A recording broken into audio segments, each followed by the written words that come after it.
عمد الدخان لا نعرف من حتى محطة توليد الكهرباء هذا على ما والمصانع. نعم هذا في حيفا على ما في يبدو. حيفا بالقرب من محطة توليد.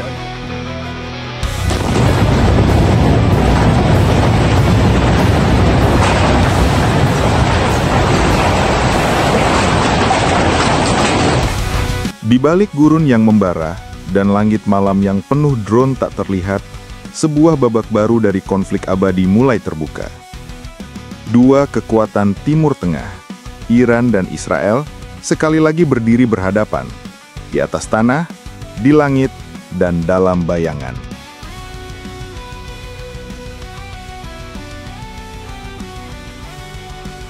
Pasca serangan udara Israel terhadap konsulat Iran di Damaskus, Suriah, yang menewaskan komandan tinggi Garda Revolusi Iran, dunia pun menahan napas. Iran bersumpah membalas. Dan pada malam 17 Juni 2025, lebih dari 300 rudal dan drone menghujani langit Israel. Itu adalah serangan langsung pertama Iran terhadap wilayah Israel dalam sejarah konflik panjang mereka. Israel tak tinggal diam. Jet-jet tempur F-35 melesat ke langit. Target balasan, pangkalan militer Iran, pusat peluncuran drone, bahkan wilayah strategis di Isfahan. Dunia menyaksikan, dua negara berdaulat bersenjata nuklir saling unjuk kekuatan. Sebelum dunia melihat rudal di langit, perang telah dimulai dalam diam. Selama lebih dari 1 dekade, Israel dan Iran terlibat dalam perang bayangan. Serangan cyber terhadap fasilitas nuklir Iran, pembunuhan ilmuwan nuklir Iran, sabotase kapal tanker di Teluk Oman, hingga operasi Mossad di jantung Teheran. Seperti catur geopolitik, langkah pertama adalah pengintaian, lalu tipu daya, dan akhirnya pembunuhan. Tapi kali ini mereka keluar dari bayang-bayang.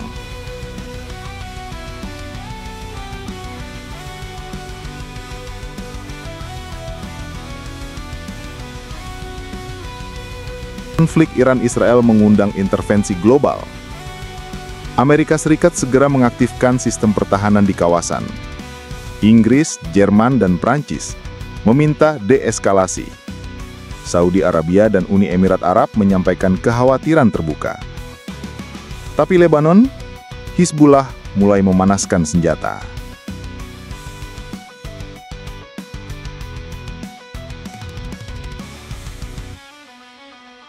Di Teheran, jutaan warga tumpah ruah. Seruan balas dendam bergema dari masjid ke jalanan. Pemimpin tertinggi Ayatollah Ali Khamenei menyebut Israel sebagai kanker yang harus dihapus. Tapi bukan semua rakyat Iran sepakat. Beberapa diam-diam menyampaikan, kami ingin damai, kami ingin hidup, bukan mati karena ambisi kekuasaan. Inilah realita politik di Iran. Konflik eksternal sering jadi pengalihan dari masalah internal. Krisis ekonomi, sanksi internasional, dan suara protes yang terus ditekan.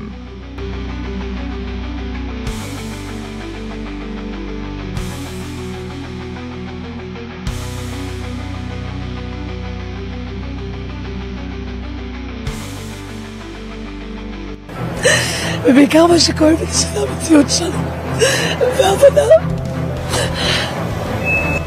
אתה מבין שהכל עניין של שניות, הכל עניין של מזל.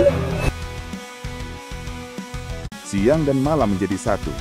Waktu kehilangan maknanya ketika tiap menit berarti hidup atau mati. Israel berada dalam kondisi yang belum pernah terjadi sejak berdirinya negara itu.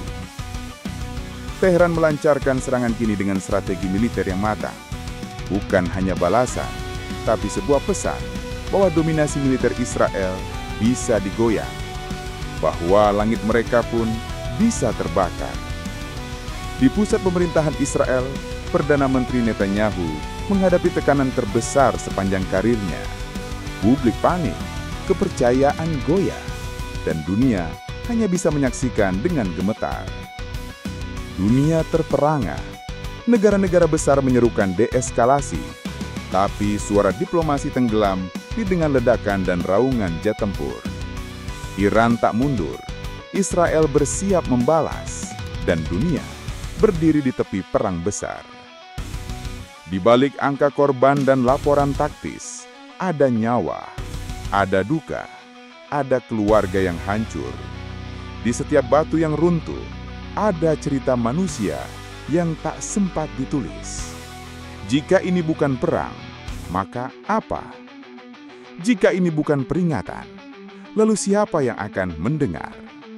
Langit Timur Tengah kembali terbakar, dan kita semua ikut terbakar bersamanya.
Konflik antara Iran dan Israel bukan cerita baru, tapi babak ini terasa berbeda.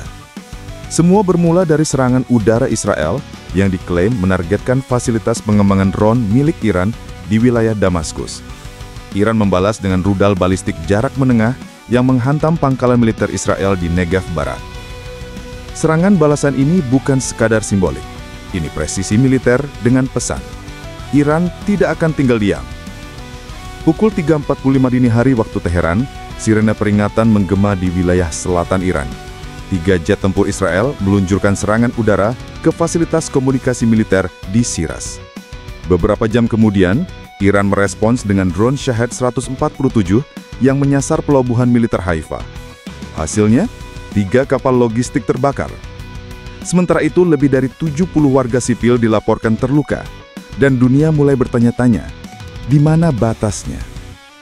Di medan digital, perang tak kalah panas.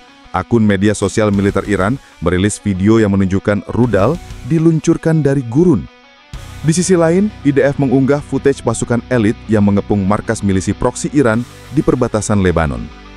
Analis militer memperkirakan, jika konflik ini berlanjut, fase berikutnya bisa melibatkan Hizbullah dari Lebanon dan milisi Houthi di Yaman. Bahkan, bayang-bayang senjata nuklir kembali menghantui. Iran tidak memiliki senjata nuklir secara resmi, tapi Israel memperlakukannya seperti negara yang hampir memilikinya. Itu cukup untuk memicu paranoia. Hari ini dunia berdiri di persimpangan sejarah, antara api dan damai, antara balas dendam dan pengampunan.